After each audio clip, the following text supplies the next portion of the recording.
안녕하세요. 정보가 세상을 바꾼다의 인포뱅크입니다. 이번에 전해드릴 내용은 삼성전자 갤럭시 S24 출시, 엑시노스 2400 탑재, 스냅드래곤 83세대와 맞대결에 대해서 한번 알아보도록 하겠습니다.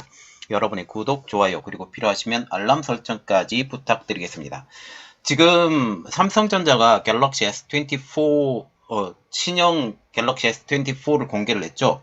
그러면서 여기에 엑시노스 2400과 퀄컴의 스냅드래곤 83세대를 같이 탑재를 했습니다. 물론 여기 울트라 제품에 대해서는 스냅드래곤 83세대밖에 탑재를 하지 않았지만 일반 모델과 플러스 모델에 대해서 엑시노스 2400, 스냅드래곤 83세대를 동시에 탑재를 했기 때문에 결국 맞대결을 할 수밖에 없다. 이것이 가지는 의미가 뭐냐? 그리고 현재 AI 폰으로 불리고 있는 이 상황에서 결국 삼성의 엑시노스 2400이 기능이 떨어지냐? 이것을 한번 분석을 해보도록 하겠습니다. 그래서 이번 내용을 한마디로 분석을 하자면 삼성전자 갤럭시 S24 출시 엑시노스 2400 스냅드래곤과 맞대결입니다. 삼성전자가 지금 미국의 세너제이에서 갤럭시 S24를 출시를 했습니다. 이번의 관전 포인트는 2년 만에 재등장한 삼성전자 자체 AP인 엑시노스 2400. 2년 전 발열 문제로 홍역을 겪었는데 이번에는 순항할지에 대해서 관심이 집중되고 있는 상황이죠. 그래서 실제로 판매가 되고 발열 문제가 해결이 됐는지, 그리고 성능은 괜찮은지, 실제로 이번에 삼성전자가 갤럭시 S24를 만들면서 엑시노스 2400을 탑재를 했는데 엑시노스 2400과 같은 경우는 이번에 4나노 공정으로 만들어지고 후 공정 자체로 COWS를 하면서 그렇게 큰 발열 문제는 일어나지 않을 것이다 라고 지금 얘기가 나오고 있습니다. 삼성전자의 엑시노스 2400과 같은 경우는 일반 모델과 플러스 모델에 스냅드래곤 83세대와 동시에 탑재되는데 지금 일부 지역에서, 물론 일부 지역에서 한국에서도 엑시노스 2400을 탑재한 제품이 판매가 될 거예요. 여기서 선전을 거둘 수 있을지도 관심이 집중되고 있습니다. 특히 위험의 분산을 위해서 가장 많이 팔리는 울트라 모델과 같은 경우는 스냅드래곤 83세대 모델만 단독 탑재가 되었다라는 것도 관심의 집중 포인트죠. 그래서 삼성전자의 이번 선택이 어떤 결과를 나오게 할지 초미의 관심사를 갖게 되는 것입니다. 자, 지금 그림을 하나 보여드리는데 이번에 갤럭시 S24 시리즈의 예상 사양, 여기서 우리가 중요한 것은 화면 크기, 카메라 이런 것도 다 있지만 결국 AP의 문제입니다. AP, 어플리케이션 프로세스의 문제인데 울트라 제품과 같은 경우는 퀄컴의 스냅드래곤 83세대, 그리고 갤럭시 S24 플러스와 같은 경우는 스냅드래곤 83세대와 엑시노스 2400, 그리고 갤럭시 S24와 같은 일반 모델과 같은 경우는 퀄컴의 스냅드래곤 83세대와 엑시노스 2400이 탑재가 되었다라는 내용이죠. 자, 그래서 이번에 알아볼 내용은 삼성전자 갤럭시 S24 출시 엑시노스 2400 탑재 스냅드래곤과 맞대결입니다. 우리가 눈여겨봐야 될 것은 엑시노스 2000 시리즈, 이게 재등장한다라는 거죠. 물론 저가 AP에 대해서는 계속적으로 나오고 있었지만 플래그십에 탑재하는 엑시노스가 재등장한다라는 내용이죠. 삼성전자는 17일 미국의 캘리포니아의 세너제이 SAP 센터에서 갤럭시 언팩 2024를 열고 인공지능 기술이 탑재된 첫 스마트폰인 갤럭시 S24 시리즈를 공개했습니다. 여기서 우리가 눈여겨봐야 될 것은 바로 인공지능에 눈여겨봐야 된다는 내용이죠. 자, 인공지능이 들어가면 인공지능에서 지금 가장 대두되고 있는 기술이 뭐냐면 GPU 기술과 NPU 기술을 탑재를 하는데 이 기능에 대해서 삼성은 힘을 많이 실어줬다라고 볼 수가 있게 되는 것이죠. 이중 S24 플러스 그리고 S24에는 삼성전자가 자체 개발한 AP, 어플리케이션 프로세스인 엑시노스 2400이 탑재가 됩니다. 그래서 S24 플러스와 S24와 같은 경우에는 삼성전자 엑시노스 2400과 퀄컴의 스냅드래곤 83세대를 동시에 탑재한다라는 것이죠.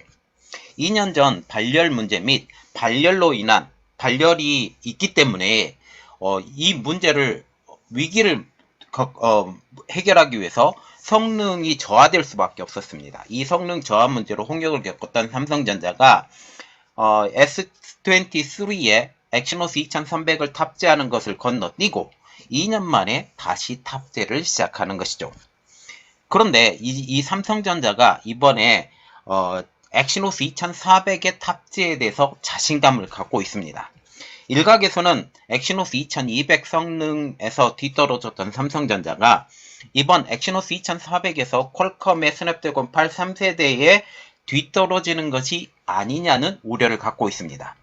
삼성전자는 엑시노스 2400이 갤럭시 S24에 사용되었는데 충분하다는 것을 확인했다며 자신감을 보이고 있는 사실이죠.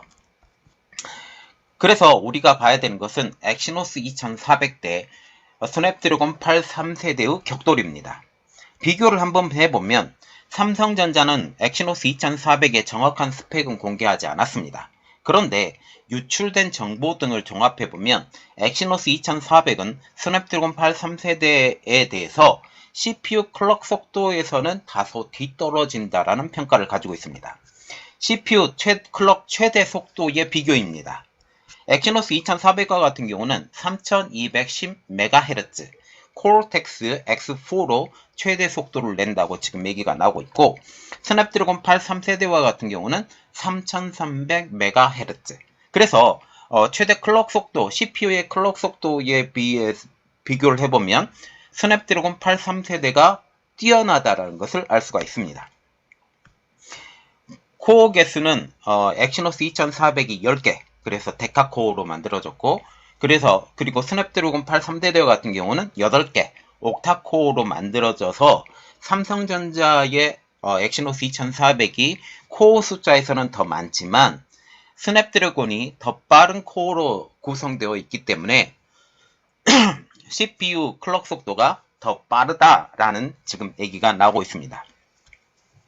엑시노스 2400과 같은 경우는 2900MHz인 코르텍스 A720이 2개, 그리고 2600MHz 코르텍스 A720, 그리고 2000MHz인 코르텍스 A520 등이 탑재가 됐습니다. 그리고 스냅드래곤 8 3세대 같은 경우는 지금 3150MHz인 코르텍스 A720 3개, 그리고 2960MHz인 코르텍스 A720이 2개, 그리고 260Hz인 코르텍스 520으로 구성되어 있기 때문에 전체적인 CPU 성능에서는 지금 전체적인 구성에서 볼 때 훨씬 더 코어가 더 적게 있음에도 불구하고 속도가 빨라지는 것을 알 수가 있죠. 그러면 과연 엑시노스 2400이 스냅드래곤 8 3세대에 비해서 성능이 떨어질까라는 점입니다. 요즘 AI 시대로 넘어가면서 CPU 성능보다는 GPU, 그리고 더 나아가서는 NPU 성능이 더 중요한 시기가 되었었죠. 그래서 지금 삼성전자와 같은 경우는 CPU 클럭 속도가 떨어짐에도 불구하고 엑시노스 2400의 성능이 스냅드래곤 8세대, 3세대에 떨어진다라는 것을 아니라고 지금 얘기를 하고 있습니다. CPU 클럭 속도가 컴퓨팅 속도를 좌우하던 것은 옛날 말이라는 것이죠. 특히 CPU와 같은 경우는 직렬 구성입니다. 처리 자체가 직렬로 되고 GPU와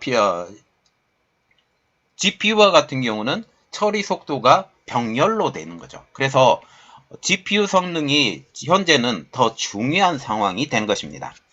최근에는 AI 구동을 위한 GPU 및 NPU의 통합식 구성이 더욱 중요한 사실이 되었습니다.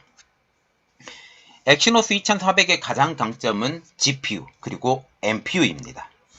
엑시노스 2400에 통합된 GPU와 같은 경우는 삼성전자가 자체 개발한 엑스클립스 940 그리고 AMD와 오랜 협력을 통해 검증된 기술인 RDNA2를 통해서 성능을 극대화했다라는 평가를 받고 있습니다. 업계에서는 AMD가 GPU 시장에서 오랜 노하우를 쌓았던 만큼 AMD 기술을 사용한 엑시노스 2400이 지금 퀄컴보다는 더 높은 그래픽 성능을 낼 것으로 보고 있습니다. 또한 NPU 역시 만만치 않다라는 분위기인데요. 삼성전자도 일찌감치 NPU의 중요성을 확인하고 전담팀을 만들어 개발을 이어오고 수준급 능력을 갖춘 것으로 알려지고 있습니다. 자, 우리가 기본적으로 봐야 되는 것은 AI 반도체의 세대별 성능이에요.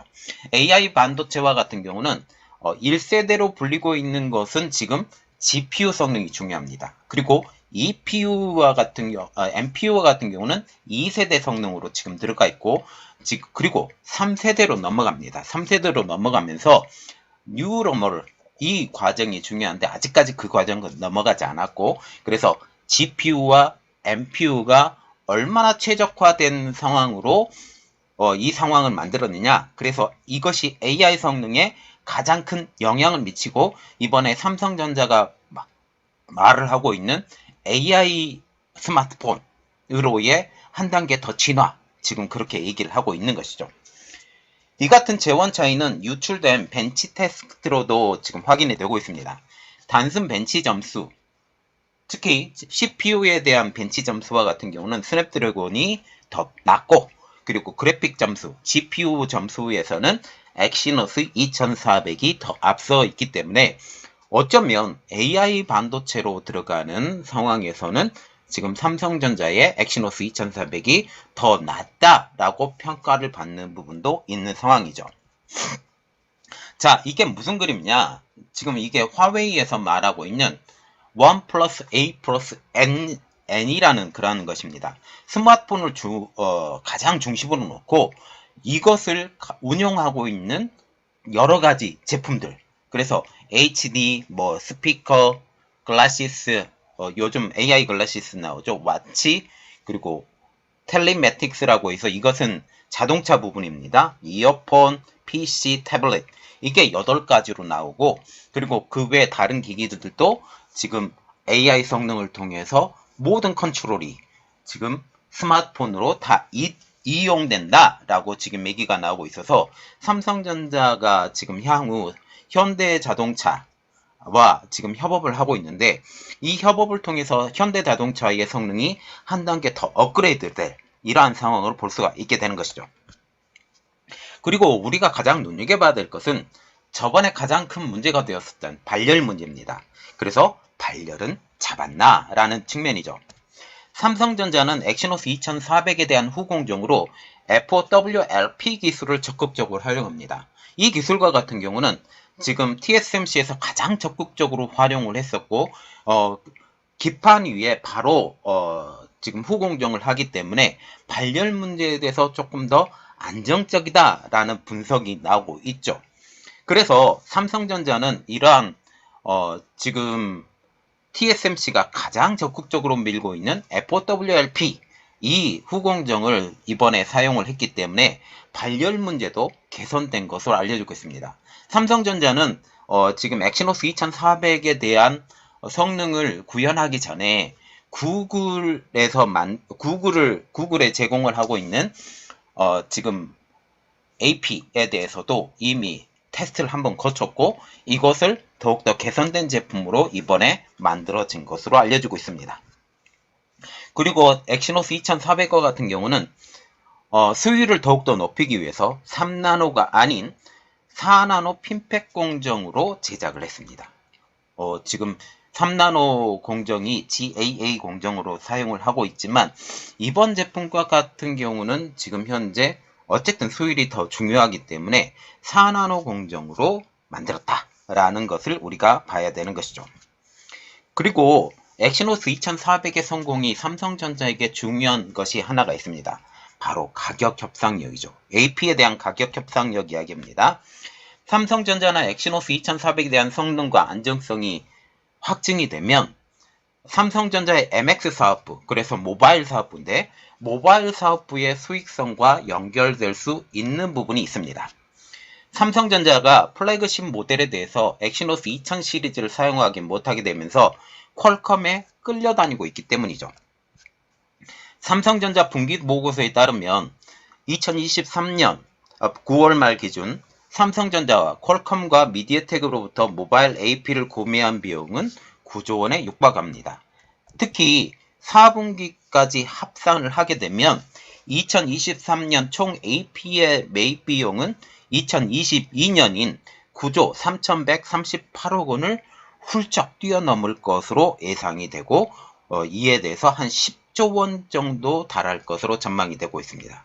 이 가장 큰 배경으로는 갤럭시 S24 시리즈, 여기에 갤럭시 G5 시리즈의 G 플립, 폴드 이 시리즈에 모두 퀄컴의 스냅드래곤 8 2세대의 제품을 단독 탑재한 여파가 있습니다. 그래서 모바일 사업부, MX 사업부는 엑시노스와 스냅드래곤을 혼용 탑재할 것을 기점으로 퀄컴과의 가격 협상력을 높여서 AP 매입 비용을 줄이겠다라는 목표를 가지고 있습니다. 이렇듯 AP 매입 비용의 절감을 하게 되면 플래그십 제품에 대한 스펙 향상, 그리고 가격 경쟁력 확보에 도움을 줄 수 있다라는 분위기죠. 그리고 삼성전자와 같은 경우도 이번에 성공을 해야 됩니다. 인정을 받아야 되고 문제가 없어야 됩니다. 이것을 통해서 AP 점유율 상승에도 도움이 될 것이라는 분위기죠. 시스템 LSI 사업부가 엑시노스 2400으로 AP 시장의 점유율을 끌어올 수 있을지도 관심이 집중되고 있습니다. 시장 조사업체인 카운트포인트 리서치에 따르면 올해 2분기 기준, 작년 2분기 기준이죠.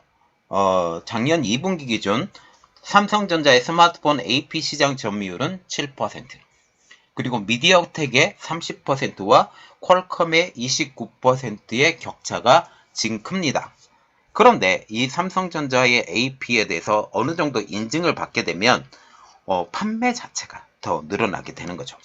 일단 이번 삼성전자가 갤럭시 S24를 통해서 엑시노스의 플래그십 시리즈인 2000 시리즈가 연착륙을 성공하면 삼성전자의 MX 사업부와 LSI 사업부 모두 수익성 개선에 큰 역할을 할 것이라는 분위기입니다. 자, 이번에 삼성전자가 갤럭시 S24를 출시했습니다. 이번에 눈여겨봐야 될 것은 삼성전자가 2년 만에 다시 AP를 대탑재한다. 2400을 탑재를 하고 올해보다는 내년이 더 기대되는 AP 사업부죠. 왜냐하면 이제 AI 시대로 넘어가면서 이제 NPU와 GPU의 성능이 중요한 시점, 여기에 지금 AMD와 협력이 계속적으로 진행될 것으로 지금 알려지고 있기 때문에 이러한 여러 가지 상황을 보면 삼성전자와 AMD의 협력은 계속될 것이다. 그리고 이 기술을 더욱더 발전시켜서 삼성전자는 이제 스마트폰을 넘어서 이제 통합형으로 노트북에 들어가는 AP까지 만들 수도 있을 것이다. 이런 이야기까지 나오고 있어요. 그래서 이번에 꼭 성공을 해야 된다. 그리고 발열 문제도 문제가 없어야 된다. 이게 가장 관심이고 핵심 포인트라고 할 수 있습니다. 특별히 이 문제를 해결하기 위해서 FOWLP 지금 후공정 기술을 사용했고 4나노를 적용해서 물건을 만들었다 라고 볼 수가 있습니다. 자, 이번 내용은 여기까지 하겠습니다. 저희 내용이 여러분들에게 도움이 되셨다라고 생각을 하시면 구독, 좋아요, 그리고 필요하시면 알람 설정까지 부탁드리겠습니다. 감사합니다.